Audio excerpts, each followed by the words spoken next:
3-4 ದಿನದಿಂದ ಒಳ್ಳೆ ಬಿಸಿಲಿತ್ತು. ಬನ್ನಿ ಗೊಬ್ಬರ ಹಾಕ್ತಾ ಇದ್ದೀವಿ ನಾವೀಗ. ಬನ್ನಿ ಇದು ನೋಡಿ, ಇದು ಕಾಂಪೋಸ್ಟ್ ರೆಡಿ ಮಾಡಿ ಇಟ್ಟಿರೋದು. ಆದರೆ ಇವತ್ತು ಮಳೆ ಕಮ್ಮಿ ಆಗಿದೆ ಅಂತ, ಈಗ 100 ರೀಚ್ ಆಗ್ಬೋದಷ್ಟೇ.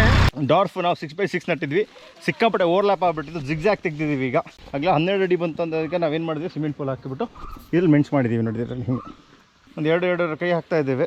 ಒಂದು ಕೈಯಲ್ಲಿ 100 ಗ್ರಾಮ್ಸ್ ಲೆಕ್ಕದಲ್ಲಿ, ಒಂದು 2.5 ಕೈಯಿಂದ 250 ಗ್ರಾಮ್ಸ್ ಬೀಳುತ್ತೆ. ಒಂದು 2 ದಿನದಲ್ಲಿ ನಾವು ಕಂಪೋಸಿಷನ್ ಸ್ಟಾರ್ಟ್ ಮಾಡ್ತೀವಿ. ಈಗ ಫುಲ್ ಬ್ಯಾಕ್ ಟು ಬ್ಯಾಕ್ ಅದ್ರ ಕೆಲಸನ ಸ್ಟಾರ್ಟ್ ಮಾಡಿಬಿಡ್ತೀವಿ. ಹಸಿರು ಆರ್ಗ್ಯಾನಿಕ್ಕಿಂತ ಕಡಬಾಗೆ ನಮಗೊಂದು ಫಾರ್ಮ್ ವಿಸಿಟ್ ಇತ್ತು, ಅದು ಎಕ್ಸಾಟಿಕ್ ಫ್ರೂಟ್ಸು. ಅಲ್ಲಿಂದ ಒಂದು ನರ್ಸರಿಯಿಂದ ತಂದಿದ್ದೆ ನಾನಿದು. ಇದು ನಟ್ಬಿಟ್ಟು 1.5 ವರ್ಷ ಆಗಿದೆ. ಇದ್ರೊಳಗೆ ಈಗ ಫಸ್ಲು ಬಿಡೋಕ್ಕೆ ಸ್ಟಾರ್ಟ್ ಆಗಿದೆ ನೋಡಿ. Good morning, welcome back to our vlog. ಒಂದು 3-4 ದಿನದಿಂದ ಒಳ್ಳೆ ಬಿಸಿಲಿತ್ತು. ಬನ್ನಿ ಗೊಬ್ಬರ ಹಾಕ್ತಾ ಇದ್ದೀವಿ ನಾವೀಗ. ಹಾಕ್ಬಿಟ್ಟು ನಾವು 15 ಹಾಕ್ತಾ ಇದ್ದೀವಿ ಗೊಬ್ಬರ. ಈಗ ಬನ್ನಿ ಇದು ನೋಡಿ, ಇದು ಕಾಂಪೋಸ್ಟ್ ರೆಡಿ ಮಾಡಿ ಇಟ್ಟಿರೋದು. ಇನ್ನೊಂದು 2-3 ಮಂತ್ಸ್ ಹಿಂಗೆ ಇರುತ್ತೆ ಇದು. ಆಮೇಲೆ ರೆಡಿ ಮಾಡ್ತೀವಿ ಇದನ್ನ. ಟಾಪಲ್ಲಿ ಮುಚ್ಚಿ ಇಟ್ಬಿಟ್ಟಿದ್ದೀವಿ. ಈಗ ಗೊಬ್ಬರ ಹಾಕ್ಬಿಡೋಣ. ಸ್ವಲ್ಪ ಸೂರ್ಯನ ಹೊರಗಡೆ ಬರ್ತಾ ಇದೆ. ಈಗ ಮೆಣಸಿಗೆ ಗೊಬ್ಬರ ಹಾಕಾಗಿದೆ. ಕಾಫಿ ಒಂದು ಬಾಕಿ ಹಾಕಿದ್ದಾಗ ಹಾಕ್ಬಿಡೋಣ. ಫಸ್ಟ್ 19 ಹಾಕಿದ್ವಿ, ಆಮೇಲೆ ಕ್ಯಾಲ್ಸಿಯಂ ನೈಟ್ರೇಟ್ ಹಾಕಿದ್ವಿ ಕಾಫಿಗೆ. ಆಮೇಲೆ ಮಳೆ ಜಾಸ್ತಿ ಆಯಿತು ಅಂತ ಅಂದ್ಬಿಟ್ಟು ಅಮೋನಿಯಂ ಸಲ್ಫೇಟ್ ಹಾಕಿದ್ವಿ. ಈಗ 15 ಹಾಕ್ತಾ ಇದ್ದೀವಿ ನೋಡಿ. ಇಲ್ಲಿ ಟ್ರ್ಯಾಕ್ಟ್ರೆಲ್ಲ ಹೋಗ್ಬಿಟ್ಟು ಫುಲ್ ರೋಡೆಲ್ಲ ಹಾಳಾಗ್ಬಿಟ್ಟಿದೆ ಇಲ್ಲಿ ನೋಡಿ. ಮಳೆಗಾಲದಲ್ಲಂತೂ ರೋಡಂತೂ ಟ್ರ್ಯಾಕ್ಟರ್ ಹೋಗೋದ್ರಿಂದ ಫುಲ್ ಹಾಳಾಗ್ಬಿಟ್ಟಿದೆ. ಆದರೆ ಇವತ್ತು ಮಳೆ ಕಮ್ಮಿ ಆಗಿದೆ ಅಂತ, ಈಗ 100 ರೀಚ್ ಆಗ್ಬೋದಷ್ಟೇ. ಕಳೆದ ಸಹಿತ ಒಳ್ಳೆ ಮಳೆ ಹೊಡಿತಾ ಇತ್ತು. ಫುಲ್ ಫೋರ್ಸಲ್ಲಿ ಕೆಲಸ ಆಗ್ತಾಯಿದೆ. ಈಗ ವೆದರ್ ಮಾತ್ರ ಭಾರಿ ಚೆನ್ನಾಗಿದೆ, ಸೂಟೇಬಲ್ ಆಗಿದೆ. ಇಲ್ಲಿ ನೋಡಿ ಎಲ್ಲ ಗೊಬ್ಬರ ಹಾಕ್ತಾಯಿದ್ದೀವಿ ಈಗ. ಇಲ್ಲೆಲ್ಲ ನೋಡಿ, ಇಲ್ಲೆಲ್ಲ ವೀಡಿಂಗ್ ಆಗಿದೆ. ಈಗ ನೋಡಿ ಎಲ್ಲ ವೀಡಿಂಗ್ ಆಗಿದೆ. ಸದೆ ಅಂತೂ ಸಿಕ್ಕಾಪಟ್ಟೆ ಜಾಸ್ತಿ ಬಂದಿದೆ. ಡಾರ್ಫ್ ನಾವು 6x6 ನಟ್ಟಿದ್ವಿ, ಸಿಕ್ಕಾಪಟ್ಟೆ ಓವರ್ಲ್ಯಾಪ್ ಆಗಿಬಿಟ್ಟಿದ್ದು, ಜಿಗ್ಜಾಗ್ ತೆಗ್ದಿದ್ದೀವಿ. ಈಗ ಜಿಗ್ಜಾಗು ಇಲ್ಲಿಂದ ನೋಡಿ ಇಲ್ಲಿಗೆ 12 ಅಡಿ ಇದೆ. ಅಗಲ ಸಲ 12 ಅಡಿ ಇದೆ. ಬನ್ನಿ ಈಗ ಇದರಲ್ಲಿ ಸಿಮೆಂಟ್ ಪೂಲ್ ಮೆಣಸು ಬಿಟ್ಟಿದ್ದೀವಿ. ಇದರಲ್ಲಿ ಅಗಲ ಆಯಿತು, ಜಾಸ್ತಿ ಆಯಿತು ಅಂತ. ಅಗಲ 12 ಅಡಿ ಬಂತು ಅಂದೋದಕ್ಕೆ ನಾವೇನು ಮಾಡಿದ್ವಿ, ಸಿಮೆಂಟ್ ಪೂಲ್ ಹಾಕಿಬಿಟ್ಟು ಇಲ್ಲಿ ಮೆಣಸು ಮಾಡಿದ್ದೀವಿ ನೋಡಿ ಇದರಲ್ಲಿ ಹಿಂಗೆ. ಒಂದೇನೋ ಅಪ್ಡೇಟ್ ಕೊಡಬೇಕು ಅಂತಂದರೆ, ಸಿಕ್ಕಾಪಟ್ಟೆ ಮಳೆ ಜಾಸ್ತಿ ಆಗಿಬಿಟ್ಟು ನಿಮಗೆ ರೂಟ್ಸ್ ಎಲ್ಲ ಏನು ಅದ್ರದ್ದು ಕೆಲಸನೇ ಆಗ್ತಿರಲಿಲ್ಲ. ಆ ಗಿಡ ನೋಡ್ಬೇಕಾದ್ರೆ ಗೊತ್ತಾಗೋದು. ಆದರೆ ಏನಂತಂದರೆ ಅಮೋನಿಯಂ ಸಲ್ಫೇಟ್ ಹಾಕಿ ಗಿಡದ ಫುಲ್ ಶೇಪೇ ಚೇಂಜ್ ಆಗೋಗಿದೆ.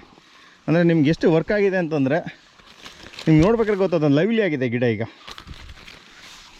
ನೋಡಿ ಚೆನ್ನಾಗಿದೆ. ಮತ್ತು ಡ್ರಾಪಿಂಗ್ಸ್ ಎಲ್ಲ ಮೊದಲೇ ಆಗಿಬಿಟ್ಟಿತ್ತು. ಈಗ ಡ್ರಾಪಿಂಗ್ಸ್ ಎಲ್ಲ ಸ್ವಲ್ಪ ನಿಂತಿದೆ. ಮತ್ತು ಗಿಡದ್ದು ನಿಮ್ಗೆ ಒಂಥರ ಏನಂದರೆ ಪ್ಲ್ಯಾಂಟು ಅಷ್ಟೇ ಒಳ್ಳೆ ಹೆಲ್ತಿಯಾಗಿದೆ.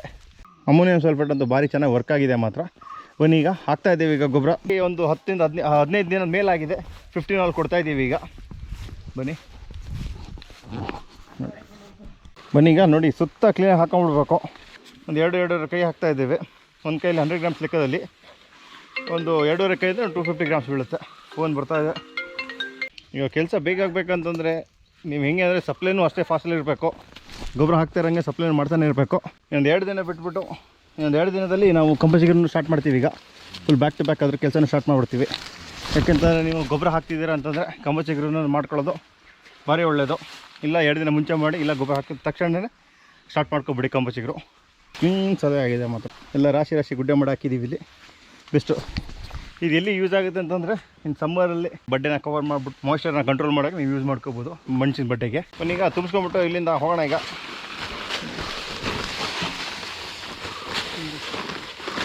ಗೊಬ್ಬರ ಆಗ್ತಾಯಿದ್ದು ಸ್ವಲ್ಪ ಲೇಟ್ ಆಗ್ಬಿಡ್ತೀವಿ. 11 ಗಂಟೆ ಆಗ್ಬಿಟ್ಟಿದೆ. ಆಗಿದೆ. ಈಗ ತಿಂಡಿಗೆ ಬರ್ತಾಯಿದ್ದೀನಿ. ಮನೆಗೆ ತಿಂಡಿ ಮಾಡ್ಕೊಂಬಿಟ್ಟು ಪುನಃ ಸೋಟಕ್ಕೆ ಹೋಗಬೇಕು. ಇದ್ಯಾರ್ದು ನಾವು ಅಬ್ಸರ್ವ್ ಮಾಡಲಿ, ಇದ್ಯಾರ್ದು ಸ್ಯಾಂಟ್ರೋ? ಅಮ್ಮ ಯಾರ್ದಮ್ಮ ಸ್ಯಾಂಟ್ರೋ ಗಾಡಿ ಇದು?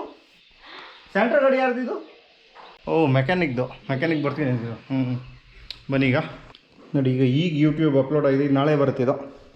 ಬನ್ನಿ ಈಗ ಹೋಗಿ ಬ್ರೇಕ್ಫಾಸ್ಟ್ ಮಾಡ್ಕೊಂಬಂದ್ಬಿಟ್ಟು. ನೋಡಿ, ಇದು ಲಾಸ್ಟ್ ಇಯರ್ ನಮ್ಮದು ಹಸಿರು ಆರ್ಗ್ಯಾನಿಕ್ಕಿಂತ ಕಡಬಾಗೆ ನಮಗೊಂದು ಫಾರ್ಮ್ ವಿಸಿಟ್ ಇತ್ತು, ಅದು ಎಕ್ಸಾಟಿಕ್ ಫ್ರೂಟ್ಸು. ಅಲ್ಲಿಂದ ಒಂದು ನರ್ಸರಿಯಿಂದ ತಂದಿದ್ದೆ ನಾನಿದು. ಇದು ನಟ್ಬಿಟ್ಟು 1 ವರ್ಷದ ಮೇಲೆ ಆಗಿದೆ. 1.5 ವರ್ಷ ಆಗಿದೆ. ಇದ್ರೊಳಗೆ ಈಗ ಫಸ್ಲು ಬಿಡೋಕ್ಕೆ ಸ್ಟಾರ್ಟ್ ಆಗಿದೆ ನೋಡಿ. ಇಲ್ಲಿ ನೋಡಿ, ಇದು ಇಷ್ಟೇ ಇಟ್ಟಿರೋದು. ನಾನು ಯಾಕೆ ಹೇಳ್ತಾ ಇದ್ದೀನಿ ಅಂತಂದರೆ, ಸೆಲೆಕ್ಷನ್ ಆಫ್ ಸೀಡ್ಸು ಎಷ್ಟು ಇಂಪಾರ್ಟೆಂಟ್ ಆಗುತ್ತೆ ಅಂತ. ನಾವು ಒಳ್ಳೆ ವೆರೈಟಿಯಿಂದ ತಂದಿದ್ದೀವಿ, ಒಳ್ಳೆ ಕಡೆಯಿಂದ ತಂದಿದ್ದೀವಿ, ಒಳ್ಳೆ ವೆರೈಟಿ ತಂದಿದ್ದೀವಿ. ರಿಸಲ್ಟ್ ಸಿಗ್ತಾಯಿದೆ. ಒಬ್ಬೊಬ್ರು ಹೇಳ್ತಾರೆ 1 ವರ್ಷಕ್ಕೆ ಬಂದುಬಿಡುತ್ತೆ ಅಂತಲ್ಲ. ಪಾಪ 10 ವರ್ಷ ಆದರೂ ಒಂದು ಕಾಯಿ ಬಿಟ್ಟಿರೋಲ್ಲ. ಏಕೆಂತಂದರೆ ಅದು ಏನಾಗುತ್ತೆ, ರೋಡ್ ಸೈಡೆಲ್ಲ ಮಾರ್ಕೊಂಬಂದಿರ್ತಾರೆ, ಅದನ್ನ ತೊಗೊಂಡಿರ್ತಾರೆ. ಇದೇನಂತಾರೆ, ನಾನು ಎಕ್ಸಾಕ್ಟ್ಲಿ ಆ ನರ್ಸರಿಗೆ ಹೋಗ್ಬಿಟ್ಟು ಅವ್ರ ಫಾರ್ಮಲ್ಲಿ ನೋಡಿದ್ದೆ ನಾನು, ಚೆನ್ನಾಗಿತ್ತು. ಇದು ಬಂದ್ಬಿಟ್ಟು ತಂದಿದ್ದೀನಿ ನಾನು. ಇದು ಪಿಂಕ್ ಗೋವಾ. ಇದು ಸೆಲೆಕ್ಷನ್ ಆಫ್ ಸೀಡ್ಸ್ ಅಂತೂ ಸಿಕ್ಕಾಪಟ್ಟೆ ಇಂಪಾರ್ಟೆಂಟ್ ಆಗುತ್ತೆ. ಇಲ್ಲಿ ಮನೆ ಹತ್ರ ಫ್ರೂಟ್ಸ್ ಹಾಕ್ಕೊಂಡಿರೋದು. ಇದರಲ್ಲಿ ಇದು ಸೀಬೆಕಾಯಿ, ಇದು ಬಂದ್ಬಿಟ್ಟು ಬಟರ್ ಫ್ರೂಟು, ಇದು ಪಪಾಯ ಡಾರ್ಫು ಇಲ್ಲೇ ಕೈಗೆ ಸಿಕ್ಕುತ್ತೆಲ್ಲ. ಆಮೇಲೆ ಇದು ಅಷ್ಟೇ, ಇದು ಸೀಬೆಹಣ್ಣು. ಸೀಬೆಹಣ್ಣು ಅಂತೂ ಭಾರಿ ಇಷ್ಟ ನನಗೆ, ಅದಕ್ಕೆ ಮನೆ ಹತ್ರ ಎಲ್ಲ ಸೀಬೆಹಣ್ಣು ಹಾಕಿದ್ದೀವಿ ನೋಡಿದ್ದು. ಮತ್ತು ಬನ್ನಿ ಚಿಕ್ಕದಾಗಿ ಟೂರ್ ಮಾಡ್ತೀನಿ. ಎಷ್ಟೋ ದಿನ ಇದು ಮೊದಲು ತೋರಿಸ್ತಾ ಇದೆ, ಈಗ ಮೊದಲು ತೋರಿಸೋದೇ ಬಿಟ್ಬಿಟ್ಟಿದ್ದೀನಿ. ಇದು ನೋಡಿ ಈಗ ಇದು ಅಷ್ಟೇ, ಇದು ನಮ್ಮ ಮತ್ತೆ ಕೊಟ್ಟರೆ ಸೀಬೆಕಾಯಿ, ಸೀಬೆಹಣ್ಣಿನ ಗಿಡ. ಇದಿಷ್ಟೇ ಬಿಡೋದು ನಿಮಗೆ. ಅದು ಏನು ಟೇಸ್ಟ್ ಇರುತ್ತೆ ಅಂತಂದರೆ ನೋಡಿತು ನೋಡಿ, ಒಳ್ಳೆ ಟೇಸ್ಟ್ ಇರುತ್ತೆ ಮನೆ ಹತ್ರನೇ. ಇದು ನೋಡಿ, ಇದು ಧರ್ಮಣ್ಣ ಕೊಟ್ಟಿದ್ದು ಡ್ರ್ಯಾಗನ್ ಫ್ರೂಟ್. ಅವ್ರು ಹೇಳಿದರು ಬ್ರೆಜಿಲಿಂದ ತಂದಿರೋದು ಅಂತ. ಚೆನ್ನಾಗಿ ಬಂದಿದೆ. ಈಗ ನೋಡಿ ಹೂವು ಆಗಿದೆ ಇದು ನೋಡಿದ್ದು. ಇದು ಬಂದ್ಬಿಟ್ಟು ಸ್ಟಾರ್ ಆ್ಯಪಲ್ ಅಂತಾರೆ. ಇದು ನೋಡಿ, ಇದು ಸ್ಟಾರ್ ಆ್ಯಪಲ್ಲು ನೋಡಿ, ಇಲ್ಲೆಲ್ಲ ಆಗಿದೆಯಲ್ಲ ನೋಡಿದ್ದು. ಇದು ಸ್ಟಾರ್ ಆ್ಯಪಲ್ಲು.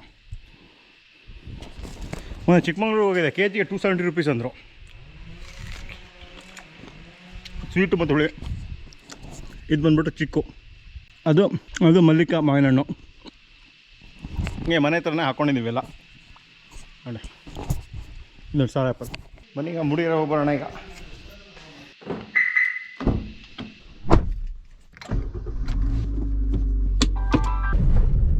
ಬನ್ನಿಗ ಚಿಕ್ಕಮಂಗ್ಳೂರು ಹತ್ತಿರ ಬಂದಿದ್ದೀವಿ. ಇಲ್ಲೂ ಫುಲ್ ಮೋಡಾನೆ ಅಲ್ಲ? ಹೌದೌದು.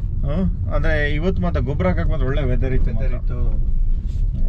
ಬನ್ನಿ ನೋಡಿ, ಮಕ್ಕಳು ಸ್ಕೂಲೆಲ್ಲ ಮುಗಿಸ್ಕೊಂಡು ಅವ್ರ ಪ್ರಾಜೆಕ್ಟ್ ವರ್ಕ್ ಎಲ್ಲ ಮುಗಿಸ್ಕೊಂಡು ಹೋಗ್ತಾ ಇದ್ದಾರೆ ನೋಡಿ. ಇಲ್ಲಿ ಅಷ್ಟೇ ಕ್ಲೌಡು, ಇನ್ನೇನಿಲ್ಲ. ಸ್ವಲ್ಪ ಚಿಕ್ಕಮಂಗ್ಳೂರು ಕೆಲಸ ಇದೆ, ಟೊಯೋಟಾ ಶೋರೂಮ್ ಹೋಗೋದು, ವಾಪಸ್ ಬರ್ತಾ ಇದ್ದೀವಿ ಅಷ್ಟೇ. ಏನು ಮಾಡೋಕ್ಕೆ ಬೇರೆ ಕೆಲಸ ಇರಲಿಲ್ಲ ತೋಟ ಆದಮೇಲೆ, ಅದಕ್ಕೆ ನಾನು ಪಾಪ ಬಂದುಬಿಟ್ಟು ಹೋಗೋಣ ಅಂತ. ಹಿಂಗೆ ಒಂದು ದೋಸೆ ತಿಂದ್ಬಿಡೋಣಲ್ಲ ಪಾಪ.